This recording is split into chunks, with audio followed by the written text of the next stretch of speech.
All right. Well, I am going to just move on and get started here.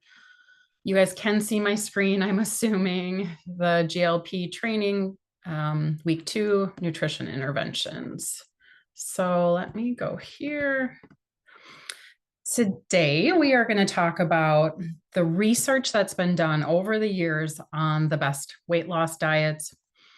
I'm going to share our baseline diet recommendations for our patients on GLPs. I'm going to talk about what people are actually doing, what we see. We do see our patients every 2 weeks, so we follow them very closely and have a lot of data on that. I'm going to talk about nutrient deficiency risks, other diet considerations, diet changes based on labs, symptoms and conditions, and then I have a lot of really fun resources for you in the Thinkific portal.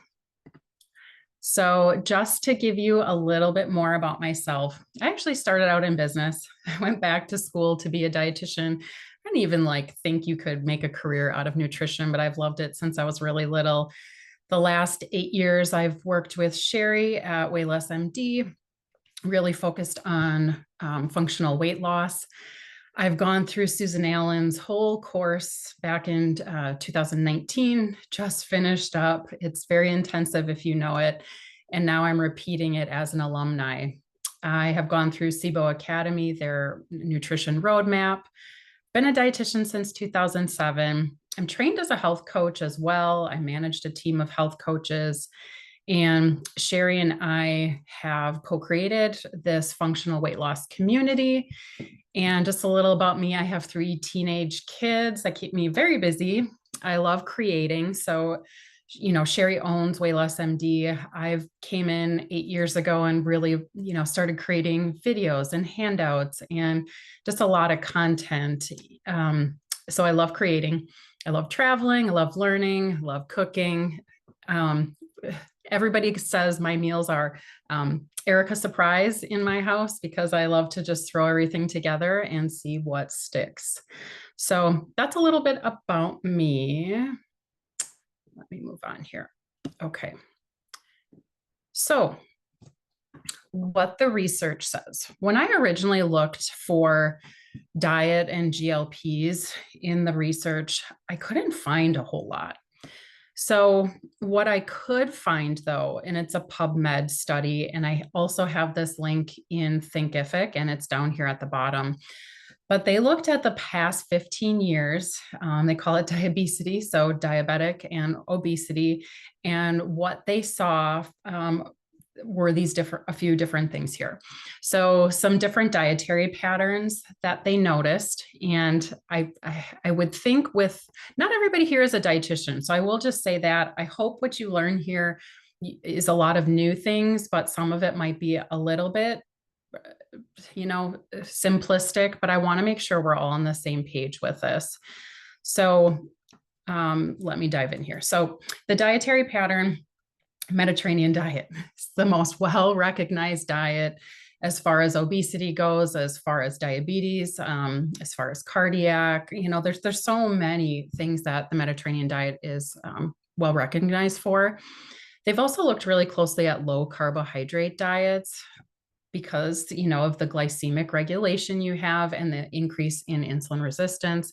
They've looked and highlighted high protein diets. I'm really going to dive into protein today because I think that's a really nuanced thing and an important thing to talk about. But protein's so important. It helps with the satiety piece, and they've seen that body weight does decline. There was a highlight on plant-based diets and the potential benefits of weight management, and then also that cardiometabolic, and I would also argue for cancer prevention. And then timing of meals.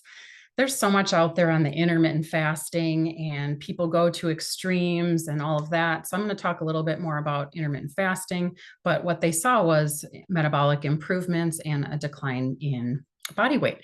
What I loved about this study is that they actually highlighted the importance of personalization being really important for these dietary recommendations. And that's where we come in. This is where we can really have a huge impact overall. Okay. So this was another way to just summarize what I had talked about previously, but I can't help but highlight shortcomings of these diets and weight, or not of the diets, shortcomings of the studies when they look at weight loss and these diets. Because when you look at weight loss, you have to look at that whole picture. You have to look at stress, you have to look at exercise, what's going on in their environment, their behaviors, meds and supplements they're taking. And then did they really accurately do a dietary recall? Were they following the plan? There's so many components to this, right? So I will just stress that, and where this is where I see our opportunity. And as things get more, science gets even better, we can dive deeper, have precision nutrition for people. So while we look at, from a high level, and yes, Mediterranean diet is great. Yes, low carb might help. I really, really strongly suggest looking at the person individually. So, when you look at these different diets, two of the big ones that were talked about were the Mediterranean and low carb, both being really good. When you look at these, they're such different diets. The Mediterranean really focuses on the whole grains, really limiting animal-based proteins. And then you look at the low carb and they hardly have any grains, and there's a ton of that animal-based protein. So this is where I'm saying, like, that customization and what's going to work for your patient really can vary by individual. And there are a lot of ways to help people reduce weight through diet. I know this one's really busy. You should have all the slides. I will say, if you tried to download them yesterday compared to today, I did make some updates. I couldn't help myself. And there will be some differences. So you might need to print those off again. I'm sorry about that. What I want to highlight here, though, is when we look at high protein, we're typically talking 25 to 35%. And protein is so important because that's a tidy piece when we talk about weight loss. There have been studies that specifically look at GLP-1 secretion. There's been, some calcium and protein studies out there and how calcium enhances it. But what I will also say, really keeping in that tight window, what the studies overall were showing was between 1.2 to 2 grams per kilogram of body weight. I really like focusing or moving over here to this plant-based. So when we have higher fiber in our diets, and this is where low carb sometimes misses the mark, this high fiber, one, it slows the gastric emptying just, naturally. And these bacteria feed on fiber in our gut, right? So they're producing these short chain fatty acids, which also stimulates extra GLP-1 secretion. So high fiber is really important for also, feeling full, but helping with that GLP-1 production. Some of these foods have been found to have natural incretins. So these plant foods contain these incretin mimicking compounds, which can help with incretin secretion. And we all know, the higher fiber, lower calorie density, that can really help when you talk about like volume eating. And the gut microbiome is a huge player in GLP-1 production. Next session, next week, I'm really going to get into some of the cool stuff about the L cells and how it actually works. So moving on here. Okay, intermittent fasting. This is something we've experimented with at our clinic prior to GLP-1. We've done some of the prolonged fasting mimicking. We've done just more group intermittent fasting. And I think it's interesting because, with the GLPs, we're looking at improving insulin sensitivity. That's what intermittent fasting, one of the things that it can do as well. So some of the overlap with the foods and the approaches and everything is just interesting to me. So intermittent fasting can mean a lot of different things. And I do see people do intermittent fasting really wrong. They fast for way too long. And especially on these GLPs, when they don't have these hunger cues, we find people fasting way too long. And then it just starts to cause all of this other dysfunction, increased cortisol, and your body doesn't feel safe, if you want to say it that way, when you push it too hard. And females, if you've looked into female fasting versus male, uh, there's a way to do it with hormone changes that happen throughout the month too.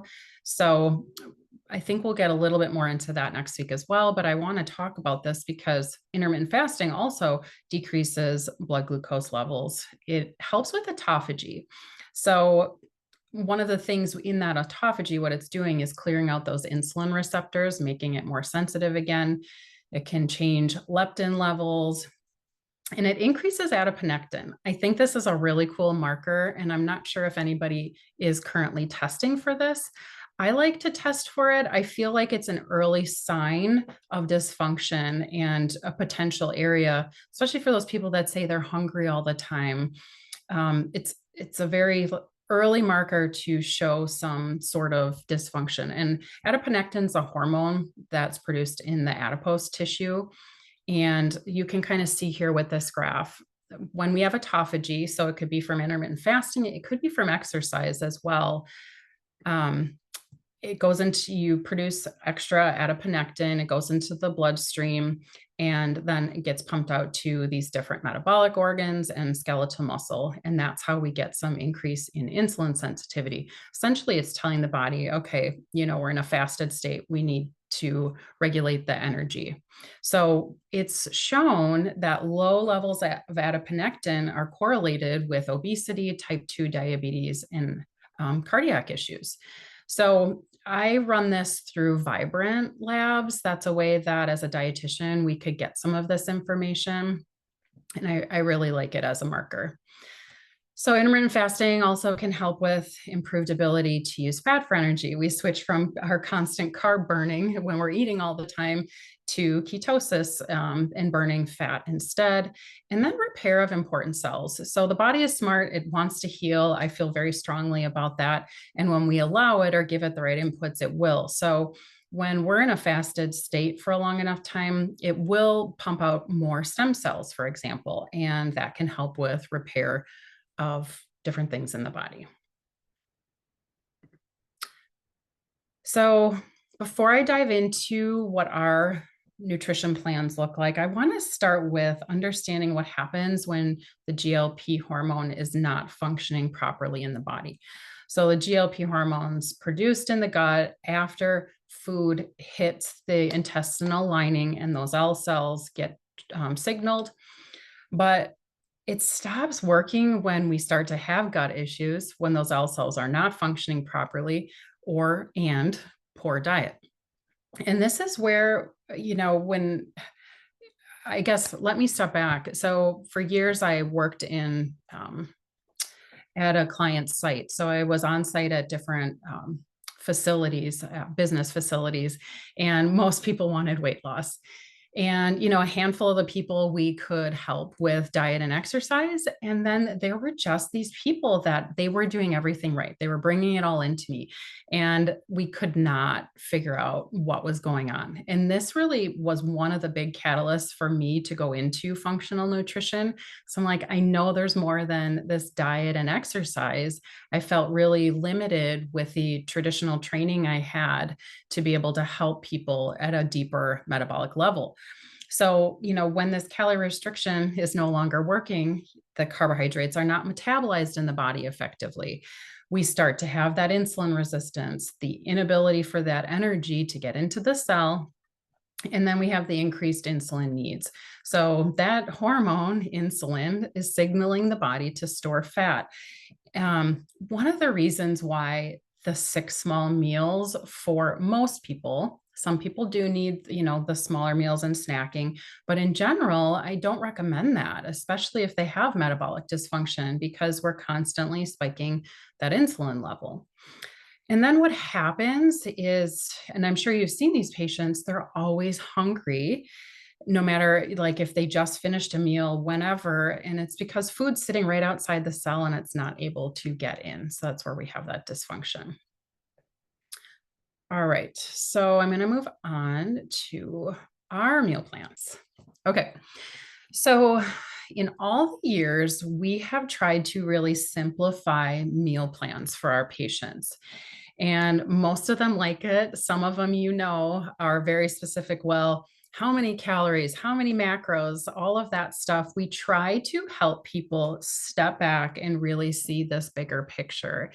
And we've grouped it into, the meal of the day, but then also more of that protein, fat, vegetable, fruit sort of thing so that they can just visualize their meals instead of micro focused on the calories. So typically we put most people into phase 1. You can see there's a range here for calories just to give an approximation, and we will adjust it based on the person, based on their exercise as well. But here's, like I said, a nice place to start. So we start with 3 to 4 ounces of lean protein in the morning and a serving of healthy fat. And some people we do take off of dairy depending on how they are doing or their situation. But if they are able to handle dairy, they really enjoy that for breakfast. We live in Wisconsin, the dairy state, so there are a lot of people enjoying their dairy. For lunch, we do 4 ounces of lean protein, 2 servings healthy fat, half the plate being non-starchy vegetables, and 1 serving of a whole grain here. For dinner, we will do 4 to 5 ounces of lean protein, 1 to 2 servings healthy fat, half the plate being those non-starchy vegetables, and a fruit for dessert. We talk about the way of eating a meal as well, starting with the plants, moving to the protein, ending with the carbohydrate to help with blood sugar balance as well. We talk about getting variety as much as possible. And then we also suggest MCT oil. And I have a whole nother slide explaining more on MCT oil if you're not very familiar with this. We ask them to measure it out, being 2 teaspoons, not tablespoons. So you know how fats can add up really quickly with calories. So when people are more metabolically healthy, we would put them into phase 2. Phase 2 is often also our maintenance plan. So when people get close or to their ideal weight, when they're on a low dose of the medication, more so for maintenance, you can see we add some additional servings of whole grain and fruit. As I had mentioned briefly earlier, carbohydrates, the fibers, all of that stuff's really important for gut health. If we don't have a healthy microbiome, we're going to have dysfunction down the road as well. So that's our meal plan. Let me move over here. Okay, so this is just a quick look at what we have put together. We use that Clean Life to put together a meal plan where it has the grocery list and it has all the meals to eat, breakfast, lunch, dinner. Some people we will suggest a snack, especially if they are exercising for long periods of time. And then you can see also on this left side, these are the ones that come from Body Sight. That's the other program that we use. And you can see they get those recipes in a daily email. All right. I'm sure you all want to hear this. I feel like this is a really big piece of it. Like I said, I think a little bit earlier, just the practical of what's actually happening is so beneficial for everybody to see. We make the recommendations we did in the past couple slides, like I told you. And then each time they come in, we have an intake form, which Sherry's going to share, I think, in week 4. And we look at now, here's what we suggested. Are you actually following? What we have found is that 80% of people follow the diet 80%. So we've found the people that on the weekends, they're a little bit more relaxed, or there's somebody that really wants an additional carb serving or 2 per day. And, we're definitely fine with that. So the people that are doing really well, getting results, they're following it about 80% of the time. Then we have 10% who start out eating way too little. And in our clinic, we start out with those really small doses and titrate up to the appropriate amount for them. But some of them, it's just a switch and they don't have any hunger. They are feeling really good. And a lot of them are just forgetting to eat or skipping that meal due to no hunger. And no matter how many times we talk about it, people are in that mentality. The less they eat, the more results they're going to have. So we really try in that first session to emphasize the importance of the regular meals. And then we have the 10% who want the miracle drug and are not willing to make any changes. That's our other 10%. They're following that standard American diet. And what we find for them is that they don't see as much results. Some of them actually do still see results, but most of them will have additional GI symptoms. They'll start to feel the nausea, they'll have constipation or diarrhea. So what we have noticed is that the medication will definitely change GI function. And then we've tracked these over 3 months, over 6 months, because we were really skeptical in the beginning. We, definitely we weren't latecomers into semaglutide and the GLPs in general, but we definitely were cautious. We did some studies of our own to begin with because we didn't want to put these people on medication if we didn't see their metabolic health improving. And so we use an in-body scale where we look at the body composition, making sure they're not losing making sure they're not losing muscle, that they are losing fat. And so what we tracked and saw is that on average, people are losing 1.5 pounds per week fat loss.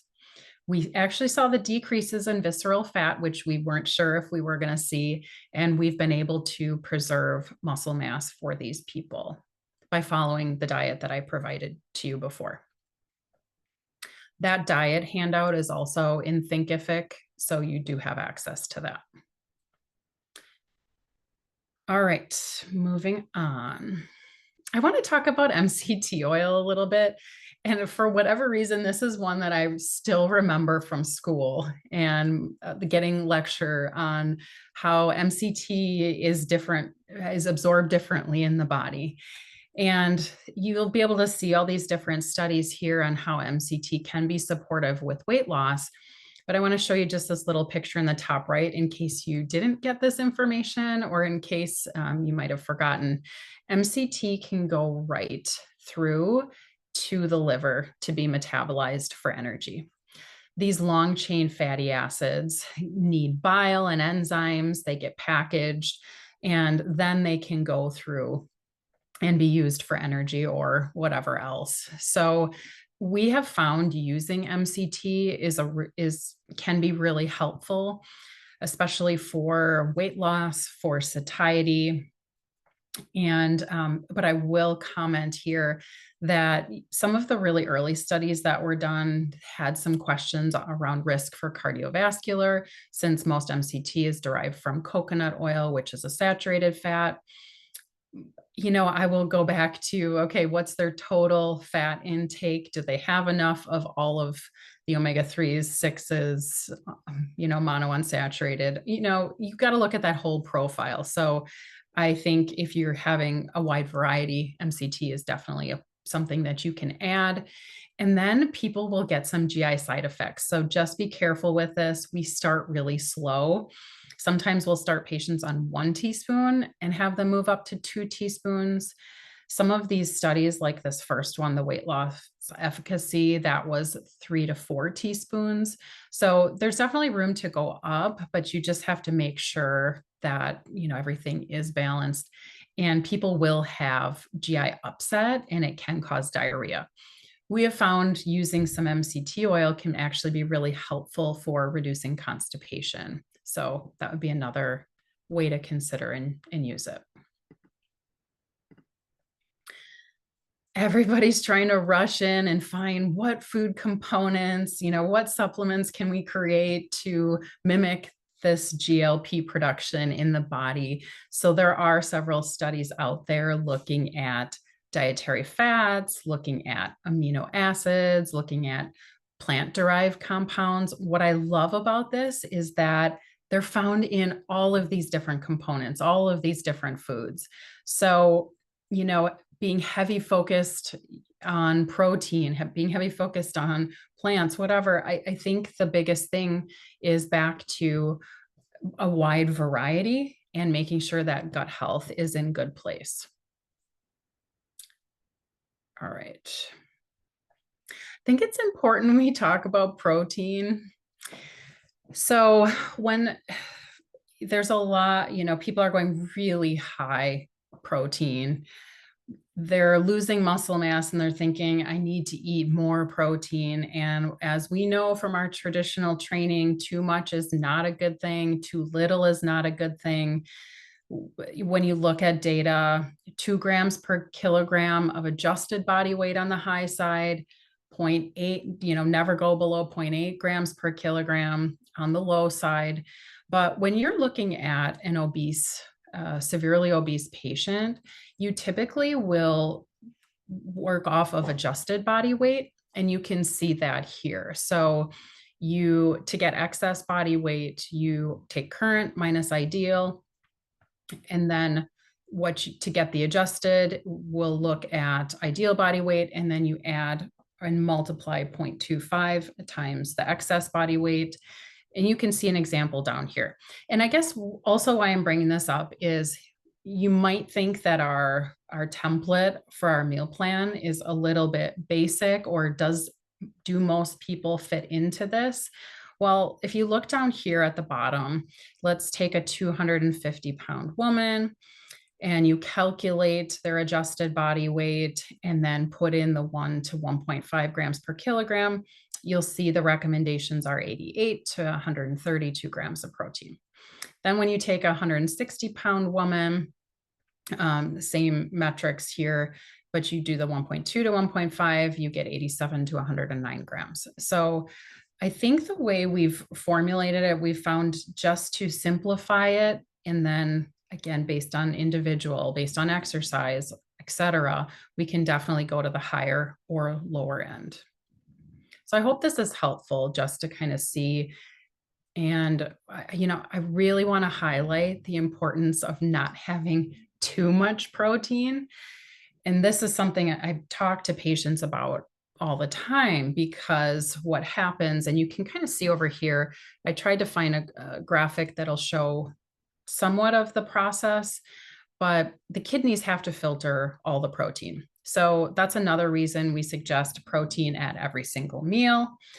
And because that high load can be really damaging, and it can lead to kidney stones. So you can see the pathways that show the uric acid kidney stone versus a calcium kidney stone. What's happening, our body's really good at buffering and staying at a good pH, but when we have this overload of protein, we're going more acidic. So then we're using calcium and other minerals to help buffer it. If we have to, we're pulling from bone. And that's where we're seeing some of this bone mineral loss because of the excess protein in the diet. It also causes digestive issues. So high protein without the fiber, we're going to start to see constipation.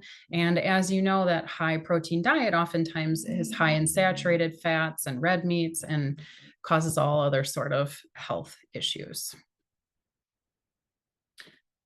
I do want to talk a little bit about macros adjusted for vegetarians. Protein's really an important component, as we know, but you probably will be a little bit on the lower end of the protein range. And the way I usually adjust diet for individuals is like, okay, we have this range of protein. Are you at the high or low end? And from there, let's adjust where the carbs and the fat fits. So can we afford to have a little bit more carbohydrate? Meaning, do they not, have insulin resistance, or do they have high blood sugar? What's exactly going on there to adjust the carbs? And then sometimes we have to back it in with the fat intake when patients are experiencing those gastroparesis symptoms, the reflux, the fullness in the stomach. Sometimes we have to cut back on the fat, and the only other place to go is carbohydrate. If that's the case, always just focusing on the low glycemic sort of options for them, finishing the meal with the carbohydrate to help with that. But for some people, they can tolerate the fats. We can go up, but making sure the carbs are not going too low as well. All right, on to the typical nutrient deficiencies that we see. So studies are showing B12, vitamin D, iron, and some different minerals. You can see the typical foods they're in, and where I'm coming from this or thinking, okay, these are the typical things. Is it because of the GI side effects? So gastroparesis is also known for a lot of these nutrient deficiencies. And or is it the diet quality? Are they getting that variety of foods enough to make sure that they aren't deficient in any of these? So I try to identify what it potentially is, because then we can decide, do I need something more like a prokinetic supplement to help speed things up a little bit? Or is it, do I need to provide, make sure that these foods are in more adequate amounts? So I think it is important to not just blanket, say they need to be eating more. Is it more of an actual digestive issue potentially? So unfortunately, people, want to lose weight as fast as possible at times. And sometimes, especially if like you aren't seeing them for a month after they've started the medication, they could hardly be eating anything, lose 20 pounds. It's, I've seen that. So you do want to make sure you have considerations in there for quick weight loss if they are, if you can see that's going to happen, or if they come in after a month and they have lost a lot of weight, you want to screen for some of these different things. So muscle loss, which we've talked about, when we lose muscle, and this is how I try to help patients understand, it reduces your BMR. So that means you burn less calories. Dehydration and nutrient deficiencies when they really restrict the diet. We've talked about that. Gallstones is another one. So when we lose weight really quickly, a lot is being, processed in the body, cholesterol being one of them. Cholesterol they've found excess in bile, and that is the start or the development of the gallstones, cholesterol based. So we need to be really careful that we're not promoting gallstones in the body. All of you have probably seen the fatigue and irritability as they're trying to switch from the carb burning to fat burning mode. A lot of these fatigue and irritability sort of things will come up. Detoxification is a really important one to talk about, because especially if they've been on a standard American diet, they haven't worried about detoxification, their liver function. What happens when we have quick weight loss is a lot of these toxins the body can't eliminate are stored in fat. And when we're breaking down these fat cells, all of these toxins are now reintroduced in the body. And we've seen people that have lost weight really quickly, in a short period of time, and then weight loss stops. What we feel is happening is that all these toxins are being released, and the body is now overwhelmed by this and not able to function properly and continue losing weight. And then electrolyte imbalances. This is seen as we're breaking down muscle and fat. Some of what's also pumped out are these different electrolytes. So we can start to have irregularities in this. If people have gut issues or gastroparesis, we tend to see electrolyte imbalances here as well. So it is important they're getting the variety of food, maybe electrolyte drops in their water could be helpful as well. Okay, so let's move on to tweaks based on labs. So if we see that they have insulin resistance, and if you look at insulin levels, 2 to 6 is a really nice tight range for that, but at least that it's under 10, and their A1C is out of range, you might need to stick to that lower carb plan or make sure they have more balanced meals. If they don't have these issues at all, you can be a little bit more generous on those fibers and carbohydrates and not have a problem. I will say with A1C, you do need to look at other components other than A1C, because we could have hypoglycemia and hyperglycemia and they balance out. So we got to look more deeply into that. Um, the need to supplement. So it does not hurt to have a multivitamin on board when people are trying to lose weight. Vitamin D levels, man, I usually see people sitting at 25, 26, 27 for vitamin D. And we know vitamin D is really involved in hormones and weight loss and immune system, so important. And so getting them up to that 45 to 80 is really ideal. So this is something I try to get people to do on a yearly basis. And most times we supplement with it. We talked about the nutrient deficiencies and multivitamin being really important. And then making sure you're looking at thyroid labs beyond TSH and T4 and looking at those autoantibodies, that we're looking at hormones. So this is one that's, personal for me too. My daughter was diagnosed with PCOS, and it took a long time. She has type 1 diabetes, so we've been dealing with endocrinologists for a long time, and I just saw all the symptoms of it, and they were like, okay, let's test hormones. Well, they did a blood draw, not in the morning. It didn't matter. They didn't choose like a time of her cycle. So things looked off a bit, but not significant. So they're like, no, I don't think she has PCOS. I just, as a mom and then us as clinicians. So I did a Dutch test for her, did it on that day 17 to 19 where you're supposed to, brought it back in to our endo. And oh yeah, it looks like she does.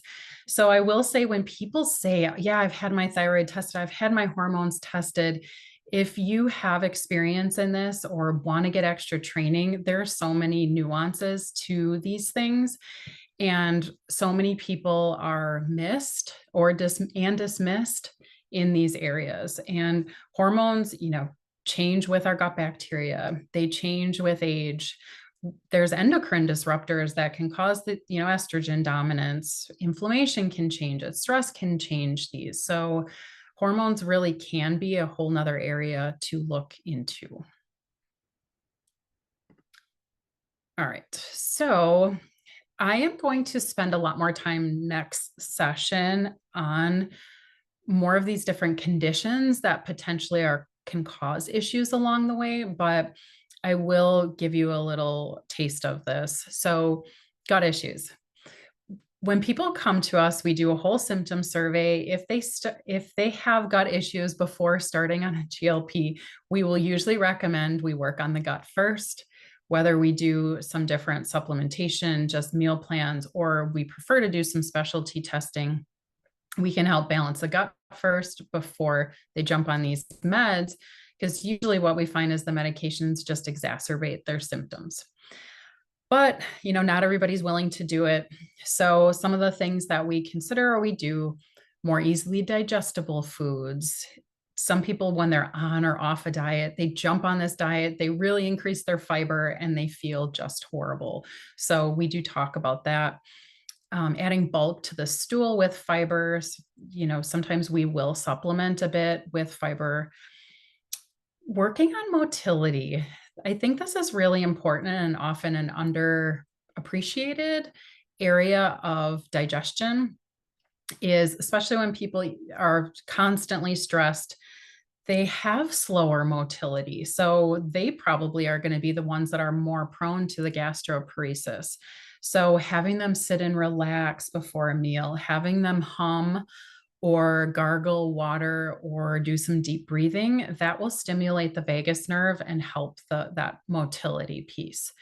When we do see gastroparesis in somebody that didn't have gut issues before coming in, sometimes we see this 1 to 2 days after the shot, and then we'll go to more of that low residue sort of diet, those smaller meals to really help just ease through those first couple days.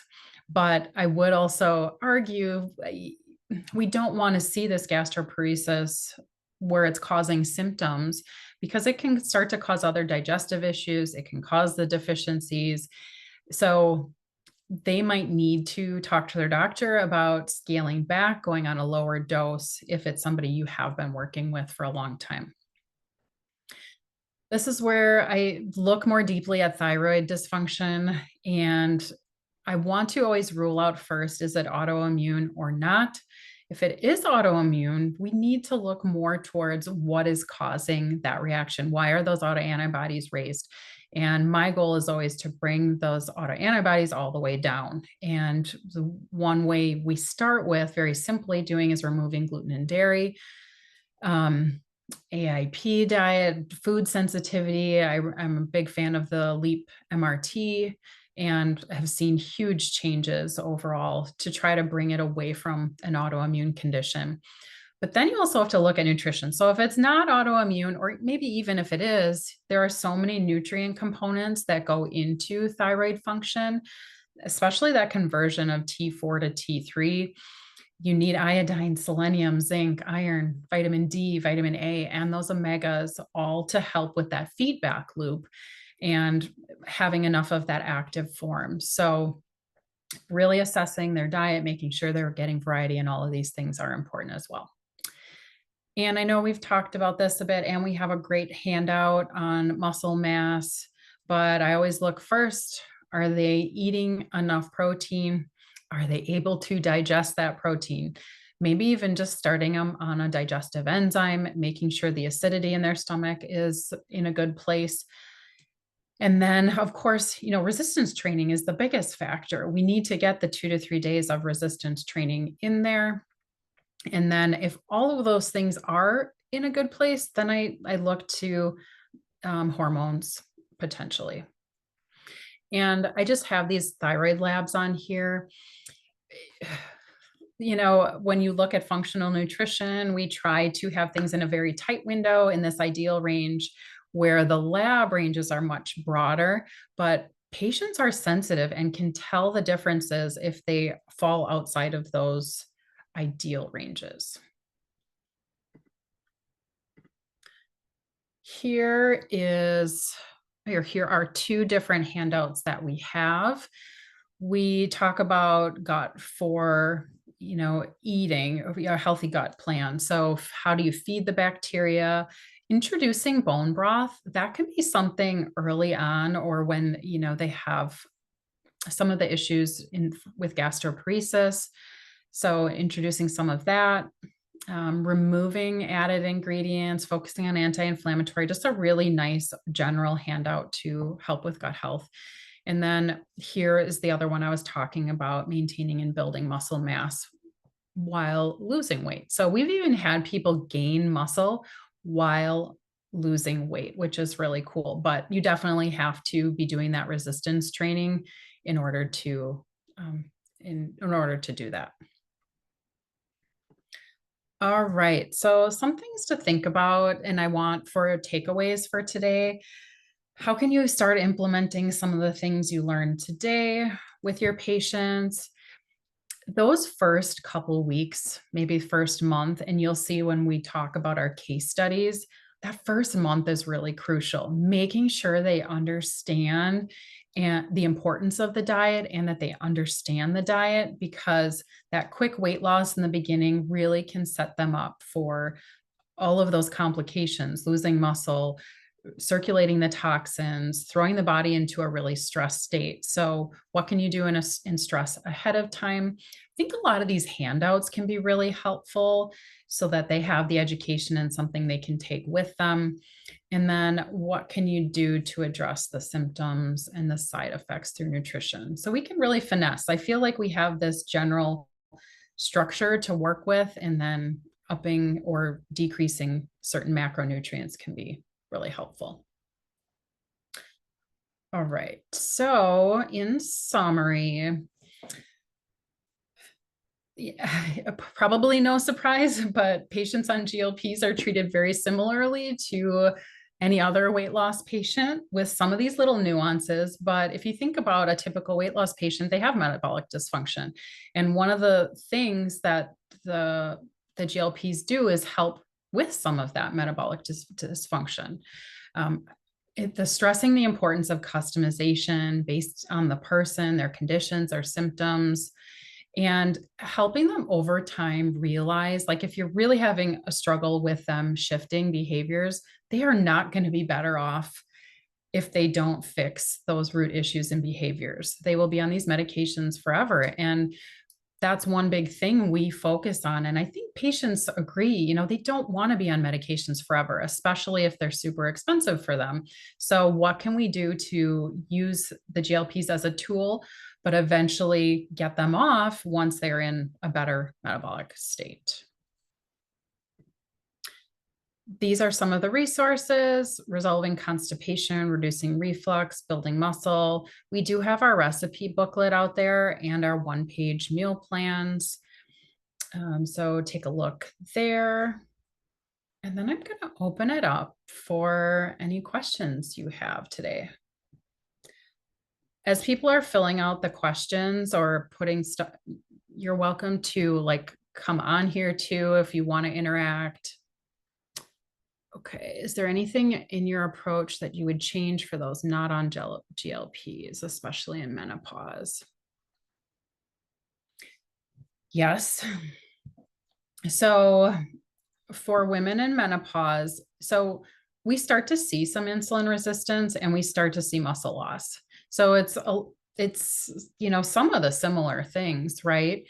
I do like, depending on where they are in menopause, some of the earlier stages, I will do some hormone testing to see where we are and if there is dysfunction. I do like the book Fast Like a Girl, if you've ever heard of that, because it can really get into cycling or changing food with your hormones, and they have specifics for menopausal women as well. Menopausal women really need to focus on the resistance training more so than others. What I have found is that these women get themselves into a place of, now I'm only eating 1,000 calories a day and not feeling good. So they're the ones with adrenal issues, their cortisol is spiked. So helping them feel safe in their bodies too is a really big component of it as well. This is the time frame where I see a lot of women going to their wine every night. They'll have a glass, now that the kids are out of the house, they'll have their glass of wine with their husband or whatever, out with their friends. And that stuff really adds up too. It causes gut dysfunction. So I would also look at gut health. That's a big one. What I was going to say before is you will have, at the end of each of your modules in Thinkific, you will have the CE required questions to answer. So make sure you're doing that. Keep that for yourself for the audit. I have definitely seen people submitting their CE. We do see that. We're not going to be answering anything based off of that. If you have questions on anything that comes up, this is the place to talk about it, to ask us the questions. I want you to also start thinking about week 5 when I talk about case studies. This is going to be a good place for you to submit some of your case studies, and we'll talk about individuals there. Hey. Hi. Hey, Erica. How are you? Good. Thank you so much. So concerning menopause. I mean, what I have found for myself and also for my clients, menopause is a time, it's a dirty, rotten secret. Anxiety increases tremendously in menopause, particularly even for women who've never had anxiety. And, a lot of that has to do with it's completely hormonally related. So I'm wondering, do you do any, I know you guys can't prescribe, but none of us can.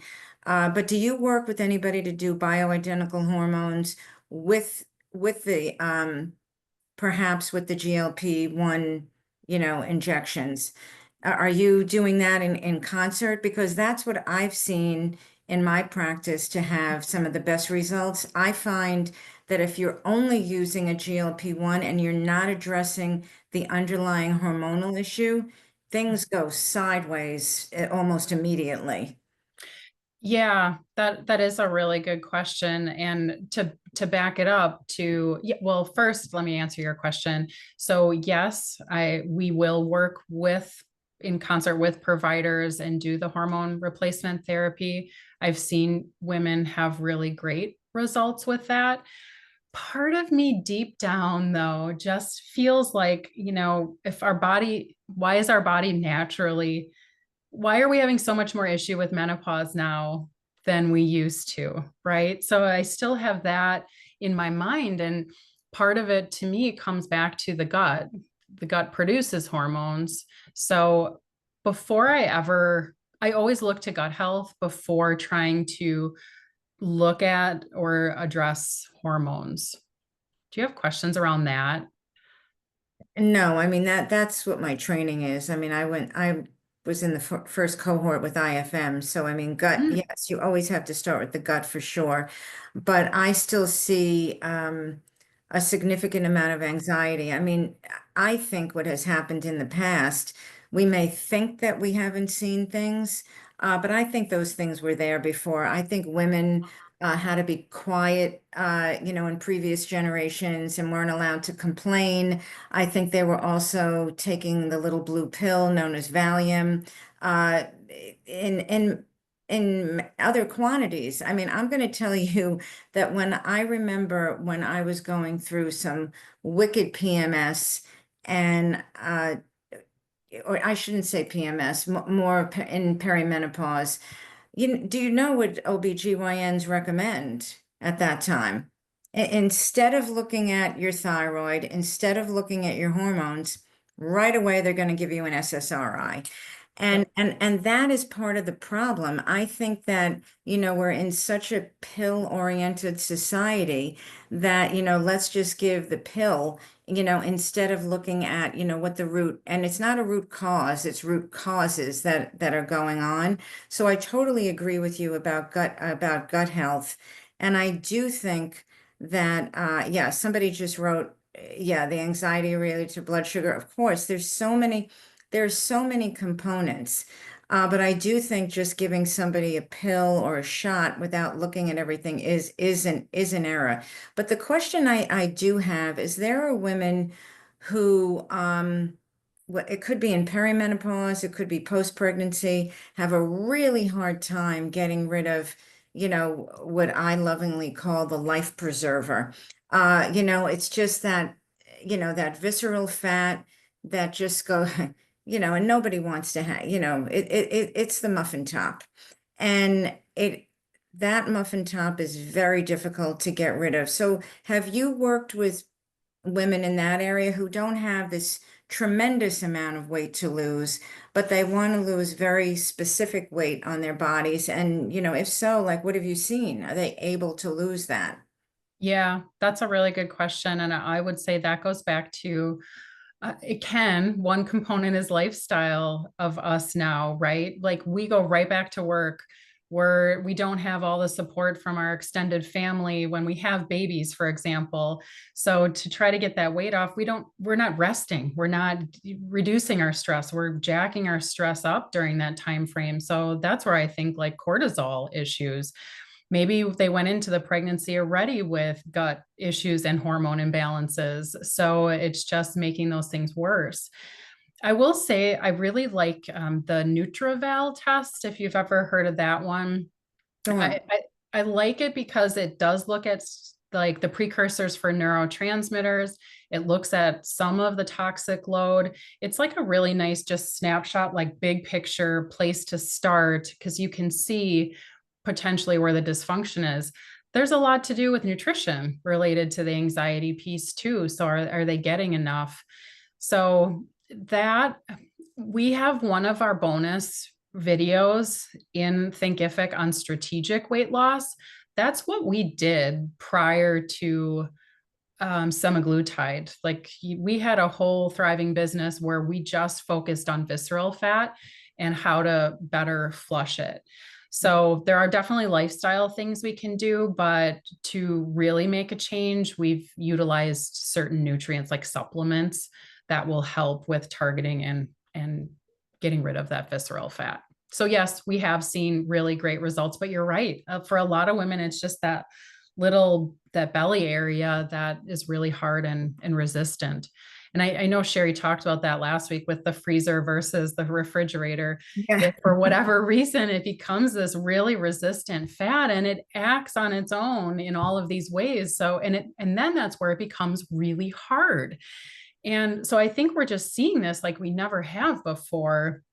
And we can't just reduce calories to get rid of that. And I think GLPs are helping in so many ways because it's bringing down the inflammatory levels in the body. The body feels, which I always call safe, more safe, so that it can actually lose some weight. Yeah, if I could add something that I know this is not what this topic is on, but this is a recent thing that I've discovered, which is just incredible. So I have a daughter who at one time had a diagnosis of autism, but she lost that diagnosis because I've been working with her so diligently and she's been working diligently. And here's something interesting. So I decided I was, you can't really do it alone. So I work with some other practitioners and I work with an NP who does a lot of lecturing with IFM. And my daughter has binge eating disorder. She has PCOS. I mean, she has a number of things that are, they're all tied in.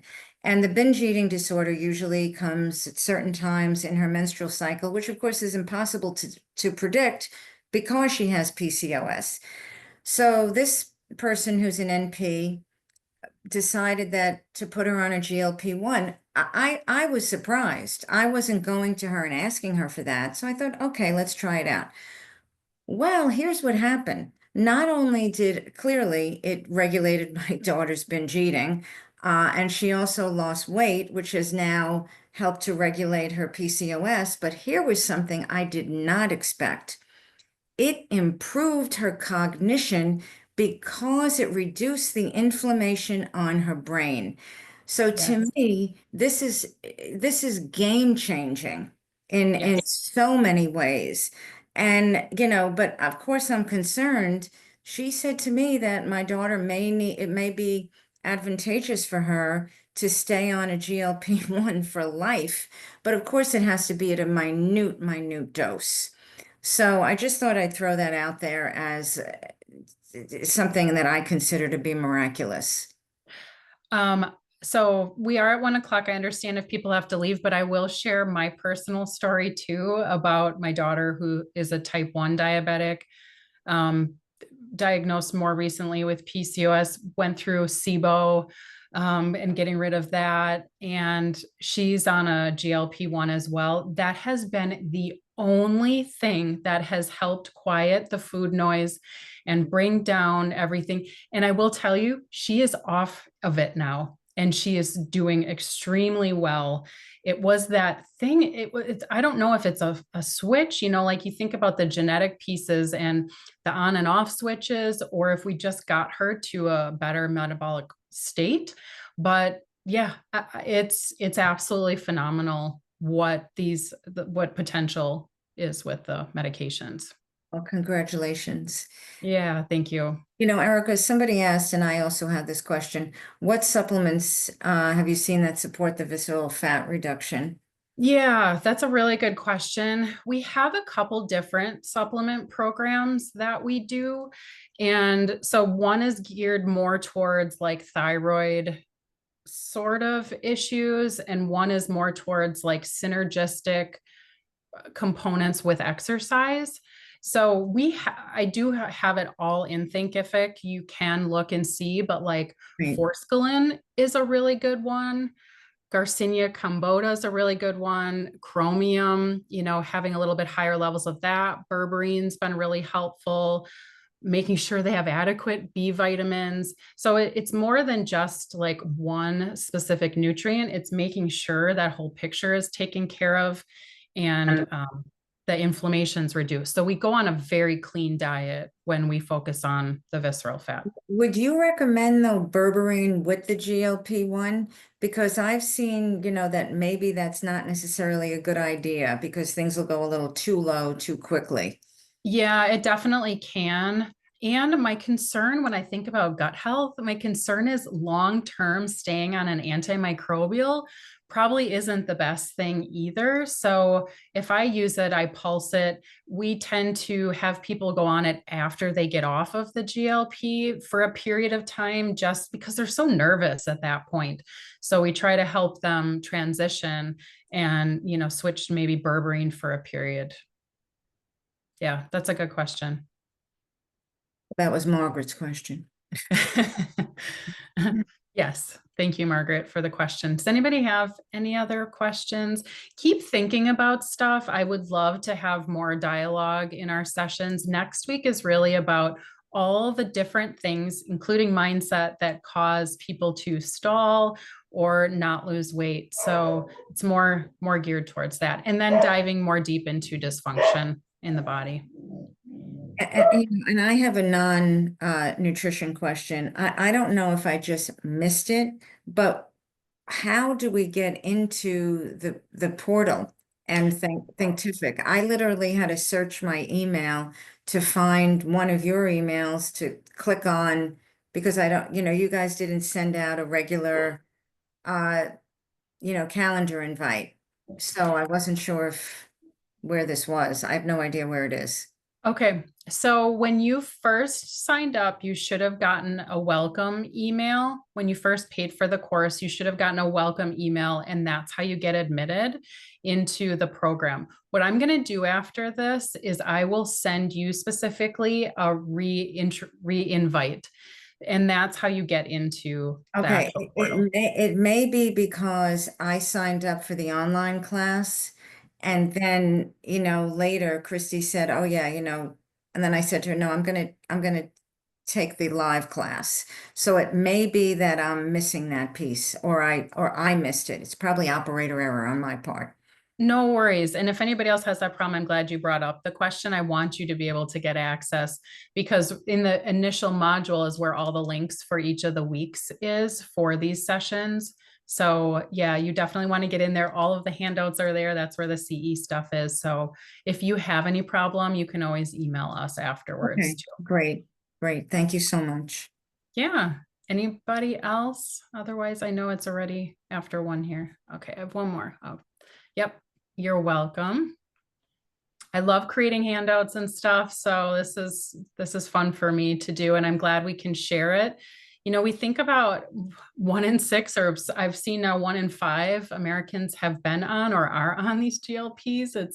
It's pretty phenomenal, and we are the ones that can make this change, make this successful for these patients. And I can't tell you, most patients we have come off of these GLPs or stay on the lowest possible dose if it's still helping them. So it is possible. It's so much different. And I hope we can show through this that it's not what you're seeing out there constantly in media. And all of the research is way behind of like, how do we actually help our patients right now?